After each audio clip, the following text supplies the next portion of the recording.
New mayor. You know that?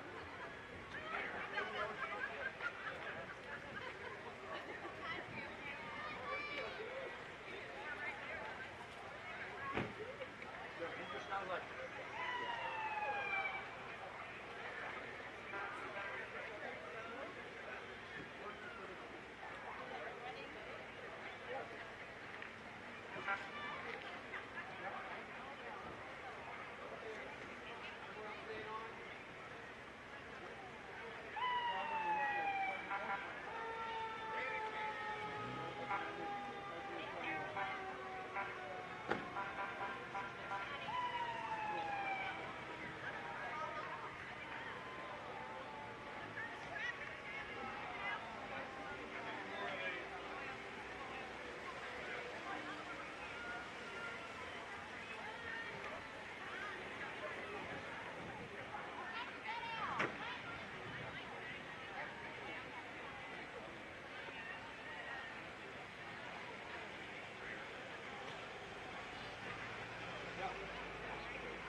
get them going.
Thank you to the Color Guard. Welcome everyone to this 2024 Memorial Day ceremony. Can everybody hear me okay? Great. Thank you to Officer Gregory Schnell for that rousing rendition of To the Colors. I'd like to thank and recognize some people who've made this ceremony and parade possible. First and foremost, our military veterans behind me here and then up above. Can we have a round of applause for them, please?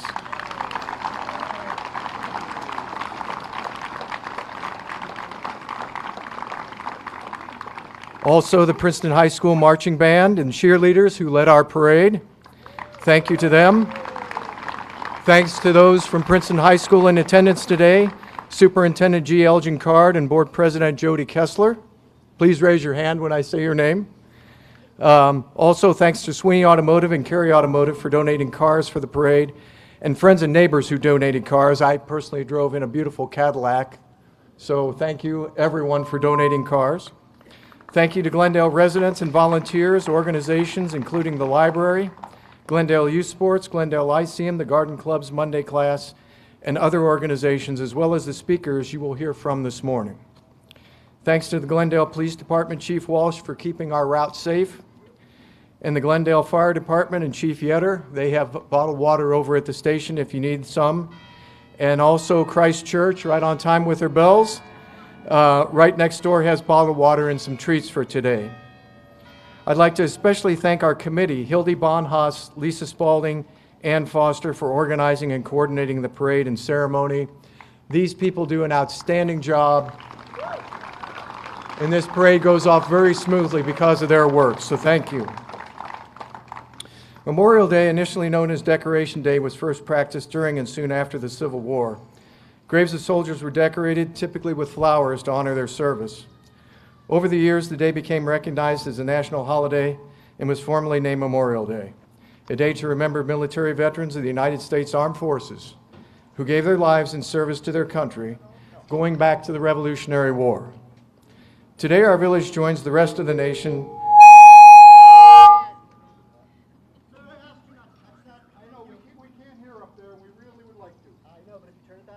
Hey, Craig, I can get you a copy of this after the ceremony. Okay. Today, the village and the rest of our nation comes together to honor and remember those brave and dedicated fallen veterans.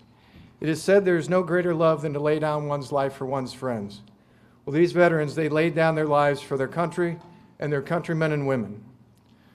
We should also note that military veterans, many of them here today with us, knowingly and willingly put their lives at risk for the benefit of the citizens of their time and for all of us here today, for a cause, for an ideal of a nation based on liberty, freedom, and self-governance.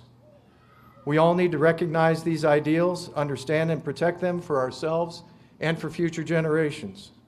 So we remember and honor these brave, selfless veterans who made the ultimate sacrifice for their country. And we honor the ideal and the cause and the nation for which they served. I'd like to now introduce Glendale, a daughter of Glendale, Catherine Bessel, my daughter, who will sing the national anthem.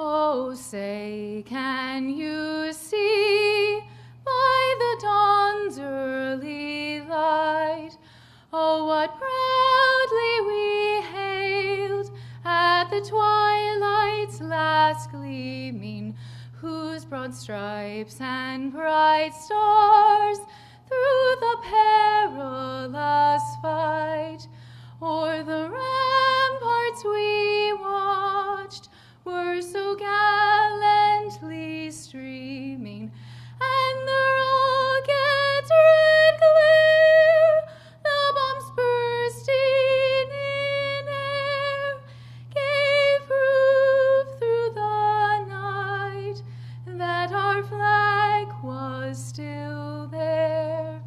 Oh, say does that star-spangled banner yet wave o'er the land of the free and the home of the brave?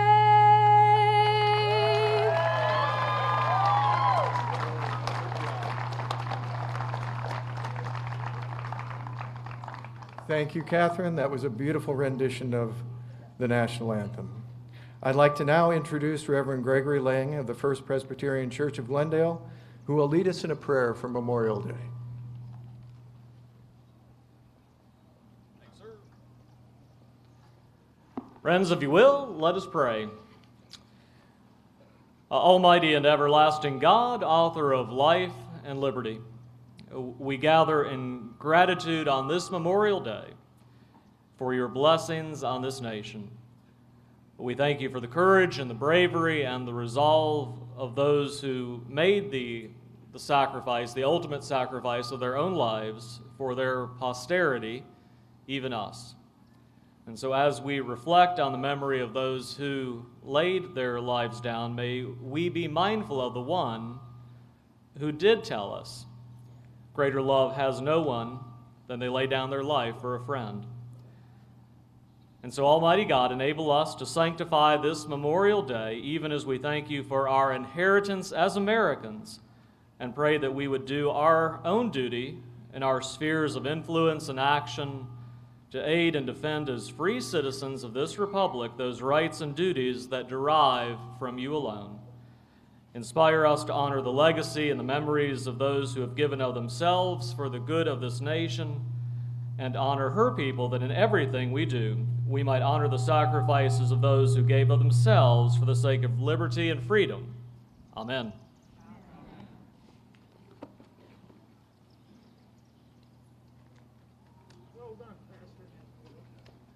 Thank you, Reverend Lang, for that beautiful prayer. Now I'd like to recognize this year's Grand Marshal, Don Lofty.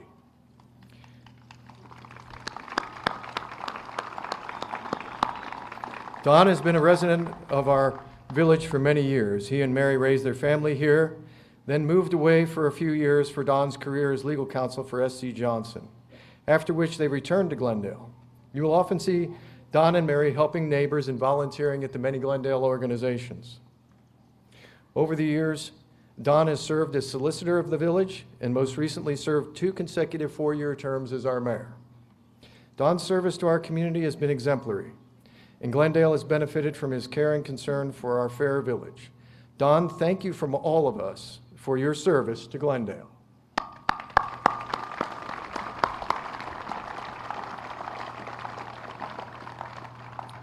I'd now like to introduce Harry Whiting Brown Scholarship.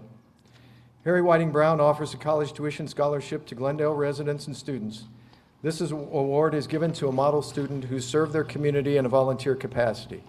Here to present the winners of the scholarship is HWB President Patrick Rose.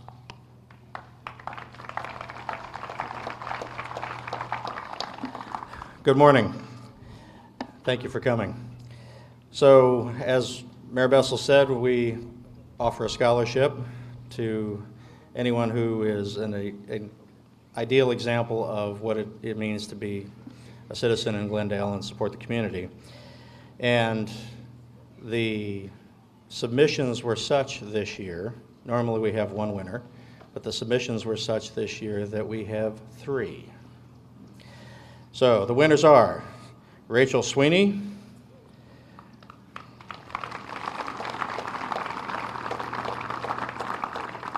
Brooklyn Porter, and Cole Wurzelbacher. Now, unfortunately, Rachel and Brooklyn couldn't join us today, but Cole is here with us. Young man, congratulations. Thank you very much. Good work. Thanks, Patrick. Thank you, Patrick. And thank you, Cole, for attending today. At this point, I'd like to introduce the Memorial Day Essay Contest. As part of our As part of our ceremony each year, students in grades 4 to 6 who attend school in Glendale or who live in Glendale have an opportunity to write an essay about what Memorial Day means to them. Here to present the winners of this year's essay contest is Dr. Jenny Kilgore, who was instrumental in starting this long-standing tradition during this ceremony.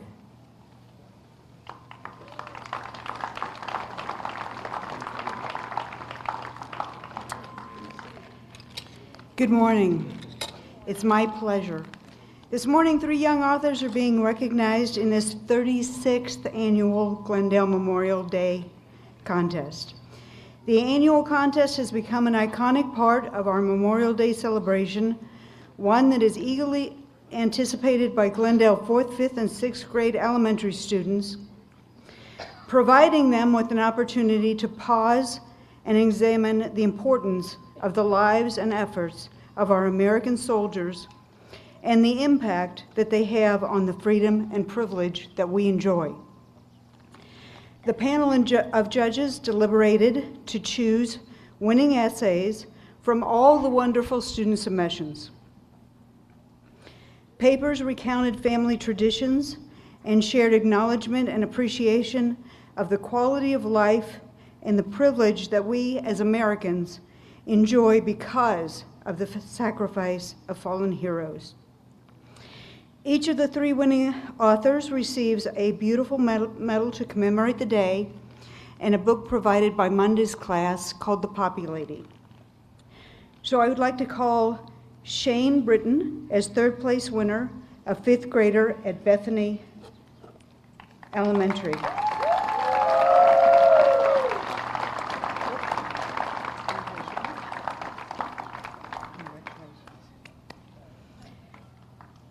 And 2nd place is awarded to Kylie Fambro, a 5th grader at Bethany School.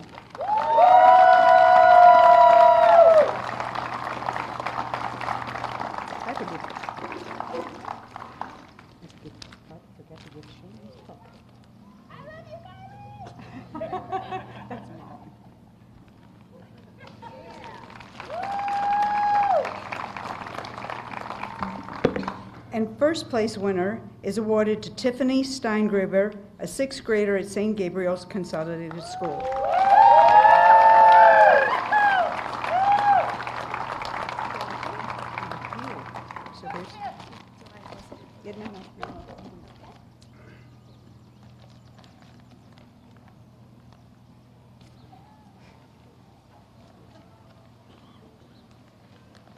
What Memorial Day means to me.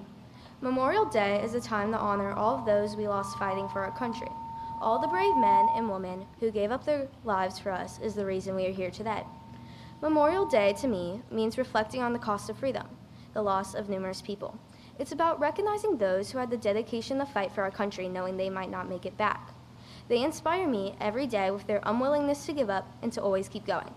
This holiday is so much more than a longer weekend with flags in my front yard. This holiday helps me to appreciate the freedom I get to enjoy because of all the courageous and valiant soldiers who shaped America into what it is today.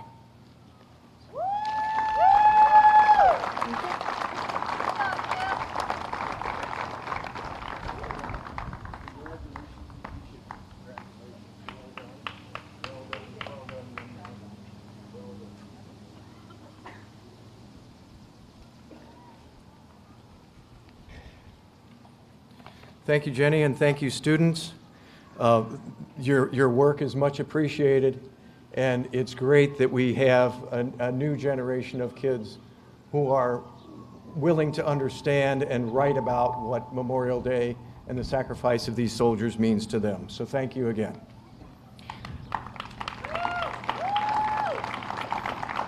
I'd like to now introduce our veteran speaker, Mike Fasold. Each Memorial Day, we're honored to have a veteran or public servant who delivers a keynote speech for the ceremony. This year, we are honored to have Mike Fasold speak. A Glendale resident, Mike has spent most of his childhood and adult life here. As a young man, he entered the Navy, serving 6 years total, 2 years active duty on a Navy destroyer, and 4 years in the reserves. Mike has been an active participant in this ceremony for as long as many of us can remember. Ladies and gentlemen, please welcome Mike Fasold.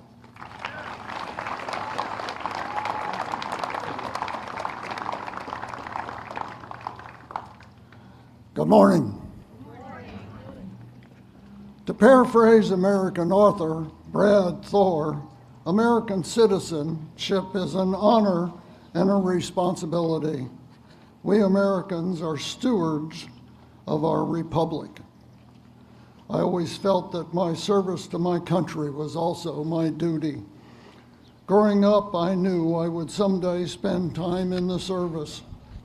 A Navy recruiter came to high school early during my senior year and said I could join the reserves during my senior year, go to boot camp for 2 weeks after graduation, go on active duty on a ship for 2 years, and then spend 3 more years in the reserves. I knew that since everything else in life had been so easy for me, that this Navy stuff would be no sweat. All went well. I was stationed aboard a Navy destroyer, the USS Bory, DD-704. The whole US Navy, I felt, was there just for me. I figured that everybody's job was to make my life just as easy as it'd been for the first 18 years. Not so. I was told that in no uncertain terms that there were no tennis courts on a Navy destroyer, and that I had exactly 1 hour to get my butt to the base post office and mail my tennis racket back to my mom, or they were going to use it for a paint strainer.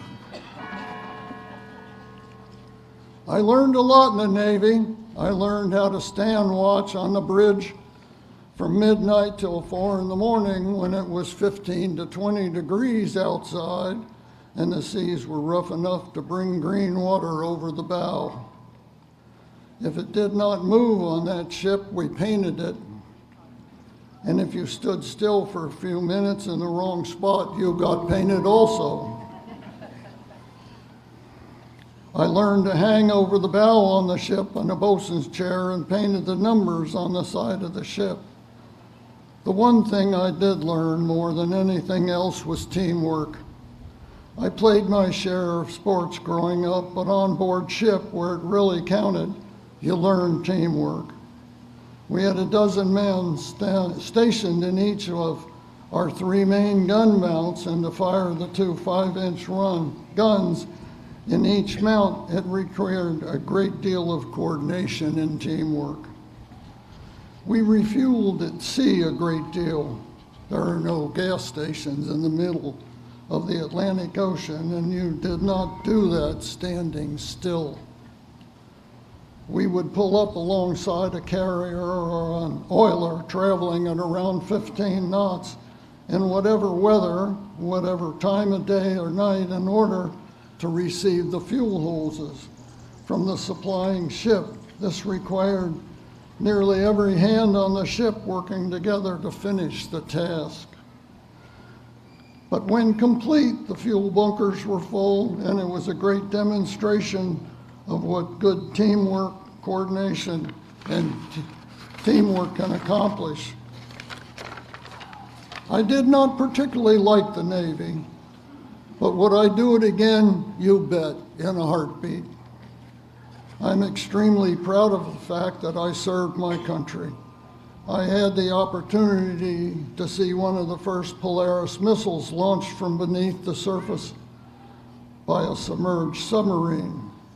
I did travel. I saw a lot of the world that I never would have seen if I had not joined. Some of the bars around the Caribbean were a sight to behold. Memorial Day, or decoration, has a beginning that is tied to the end of the Civil War, a conflict that claimed more lives than any in U.S. history. It seems that after the war that cities and towns across the country began holding tributes in the springtime to honor their fallen soldiers. It appears that General John A. Logan called for a National Day of Remembrance in 1868 as May 30th. From the Revolutionary War until the War on Terrorism, in which we are now engaged, Americans have sacrificed over 1,704,000 lives.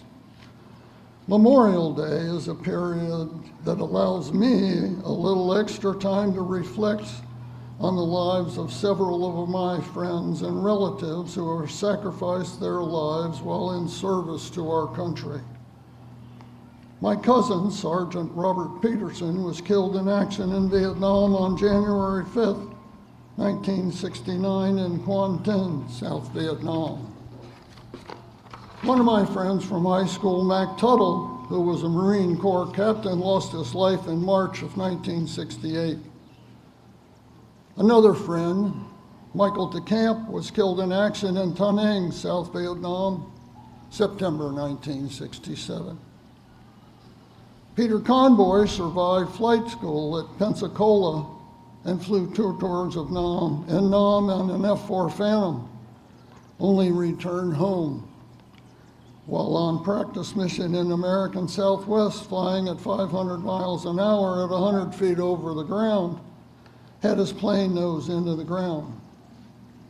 I was told that both of the flyers and the plane disintegrated.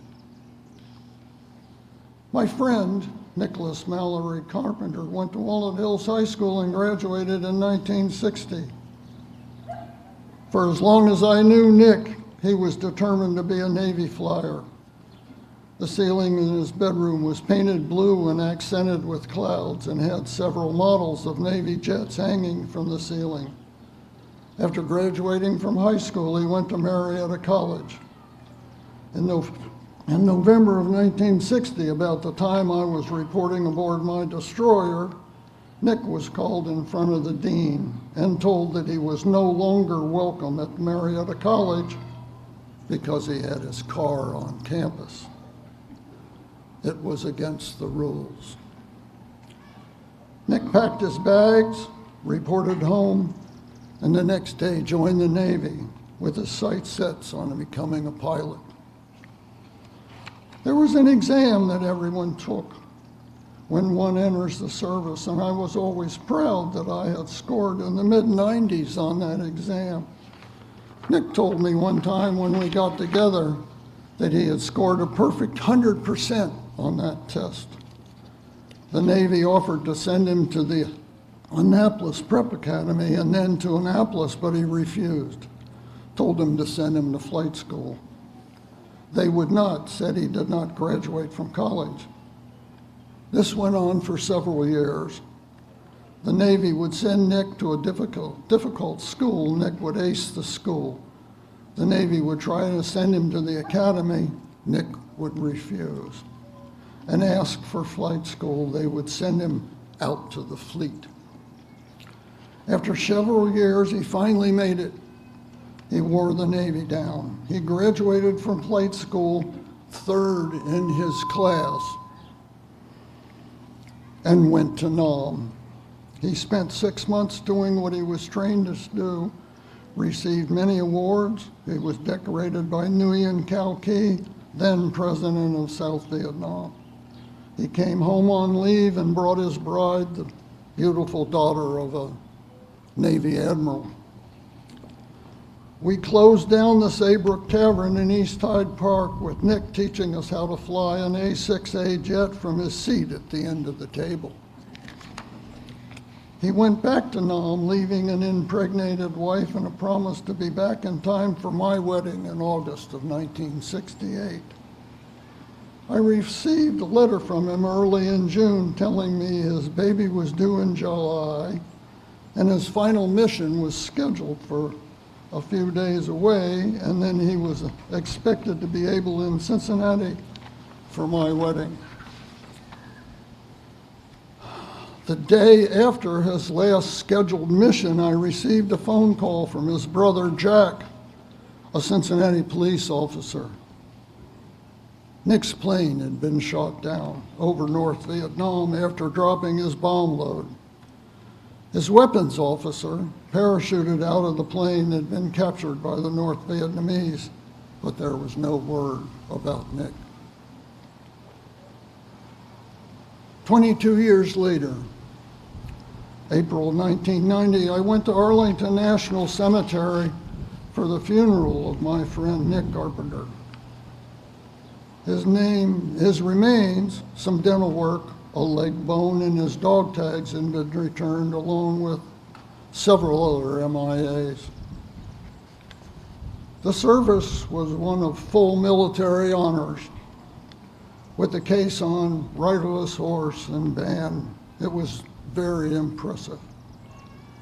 I had an opportunity to say hello to Nick's brother. His mother's dementia was so advanced that she did not recognize me, and his father had passed away some years before. I did say hello to his wife, but I do not believe she had any idea that we had met. It was an incredibly sad occasion.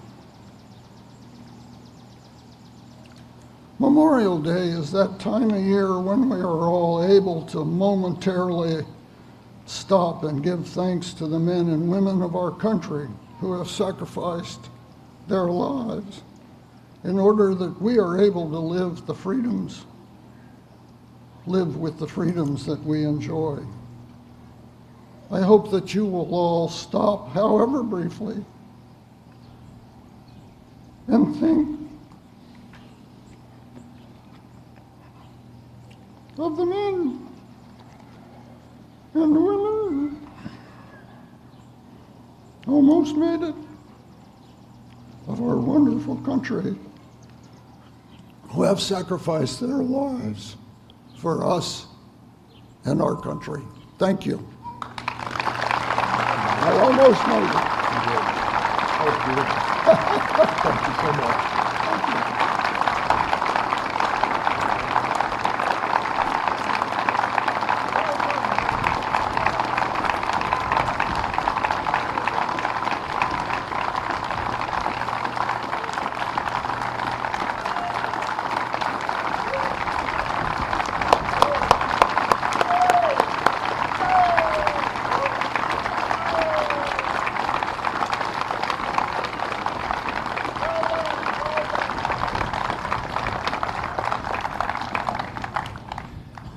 Thank you, Mike.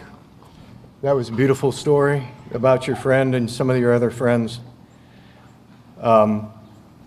Your personal remembrance of these courageous veterans brings home the gravity to us of their sacrifice and the effects on their families and their loved ones.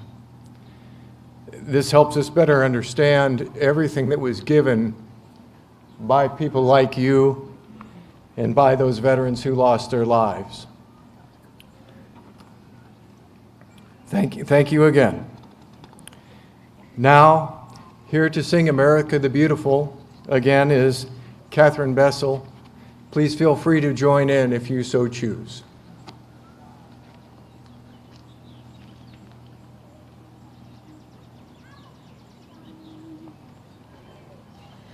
Oh, beautiful for spacious skies, for amber waves of grain, for purple mountain majesties above the fruited plain.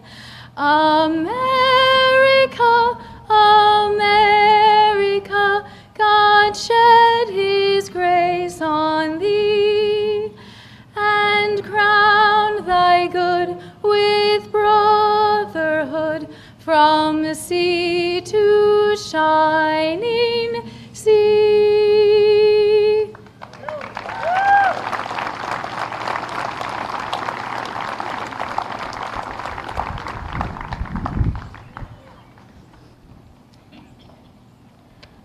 Thank you, Catherine. That was beautiful once again. Now for a very solemn and very meaningful part of our ceremony, as if Mike's presentation was not very solemn and meaningful. We will remember the Glendale residents who gave their lives serving our country by reading aloud the names of those brave souls. This will be followed by a 21-gun salute and the playing of taps. There will also be a flyover by the Cincinnati River Rats aviation team. They will be flying east to west here along Sharon Road. There may be an initial first pass you might notice, but ultimately they will fly in what is known as the missing man formation, where one plane will divert off from the group, falling away, symbolic of a pilot or soldier falling in battle.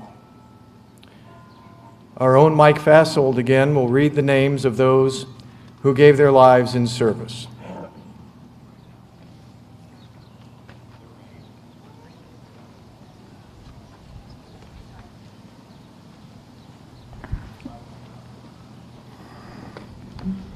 It is my honor to present to you the names of the men of the village of Glendale who have given their lives while in service of our country. Second Lieutenant Maurice J. Dorgan, 24. As he was getting on the train to begin his Army duty, he remarked that the war would be over soon. When asked why he was so sure, he said that he had never held a job longer than a month in his life. Unfortunately, Lieutenant Dorgan was killed June 24, 1918 in France. His remains were returned home and is buried in Oak Hill Cemetery. Eric Sand, Sergeant, Pilot, commissioned in the Royal Norwegian Air Force.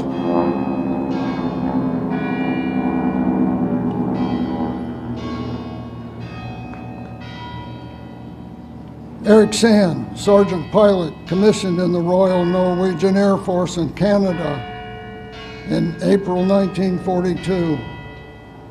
He was killed at the age of 23 on May 22nd, 1943. He was a fighter pilot flying a Spitfire in the 2nd Norwegian Fighter Squadron in England and flew 30 combat missions.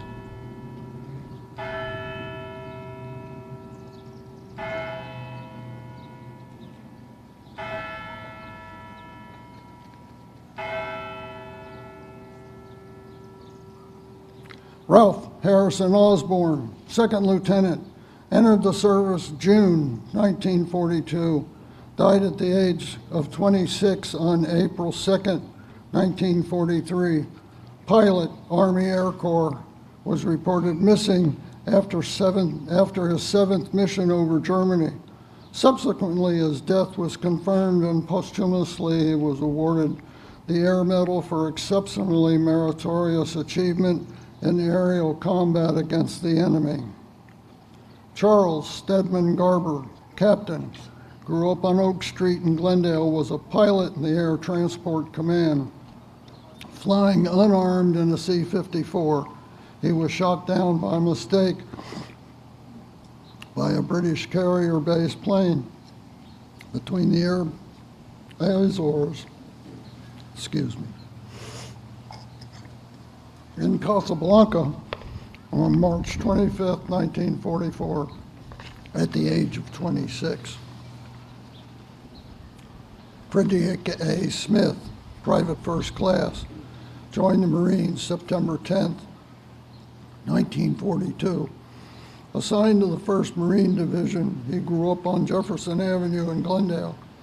At the age of 20, he was killed in action on Peleliu Island, October 6, 1944. John D. Egglestone, Private First Class, in the 28th Infantry Division, entered the service October 23, 1942. While in the Army Infantry, he was killed in action at the age of 22 on December 6, 1944, in Germany on the first day of the Battle of the Bulge in Belgium, where he is buried in the Henri Chapelle American Cemetery. Leroy W. Warwick, Sergeant, 570th Bomber Squadron, entered service July 10, 1943. He was a turret gunner on a bomber in the Army Air Corps in Europe, reported missing in action February 14, 1945, of which confirmation of his death was received 6 months later. Arthur H. Kern, Corporal Technician 5th Class, entered the service June 23, 1943, stationed in France, and died as a result of an accident at the age of 32 on May 18, 1945.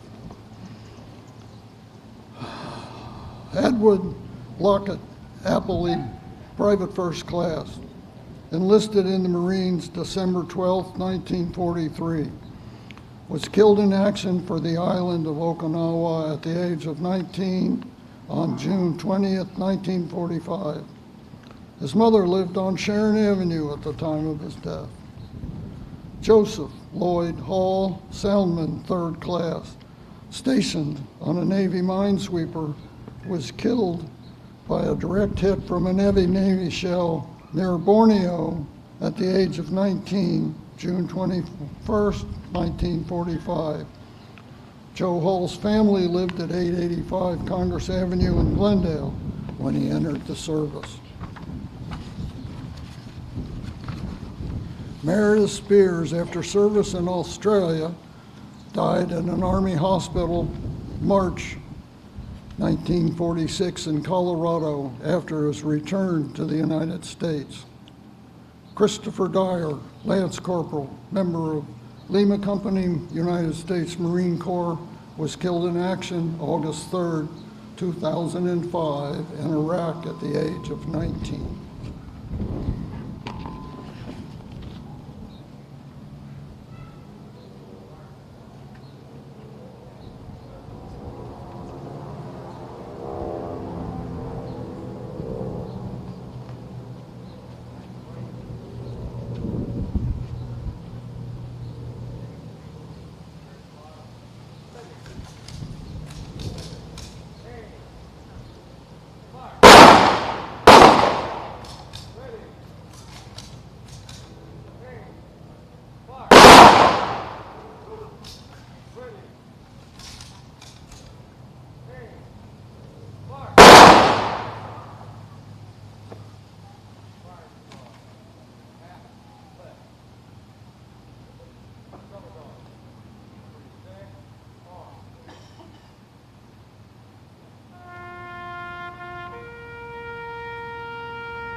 Thank you, Mike, and veterans, Officer Schnell, Cincinnati River Rats, for your profound gesture of respect honoring our fallen veterans. Thanks to all who participated in the parade and ceremony today, especially the speakers, and Hildy Bonhaus, perfect timing, Lisa Spalding, and Foster for everything you've done to make this possible. Thanks to all of you who came out to remember and pray for our veterans who made the ultimate sacrifice for our country and to recognize their selfless service. We're all blessed to live in a beautiful community like Glendale in a free country, but we also know we live in an imperfect world. God gave us a free will, and we human beings are capable of making decisions, some both good and bad. History has shown some human beings are capable of terrible acts, evil acts. Corrupt and tyrannical regimes seek to conquer and control individuals and populations. Although conflict and war are awful things that good people seek to avoid, in this imperfect world, good people must stand for what is right and just. Nature itself can be both beautiful and violent in her unrelenting pursuit of perfection. The heroes we remember today stood fast. They did not waver. Instead, they rose for what is good and just, for country, family, and their brothers and sisters in arms. They fought to the end. They gave the full measure, whether due to an accident in training exercises, the tragedy of friendly fire, or on the field of battle. They remained true to their sense of duty to serve our country and its citizens. Because of these brave and selfless acts, what they believed in still stands today. A living testament to their courage, their love of country and fellow man, their strong faith in God or that higher power that gives us all life, and their hope for the future. This concludes our ceremony. We hope you and your families have a great Memorial Day. As you celebrate the day, please remember our fallen military veterans and their families and their loved ones. May God bless them. May they rest in peace from the Revolutionary War times to our own modern times. May they rest in peace. Thank you.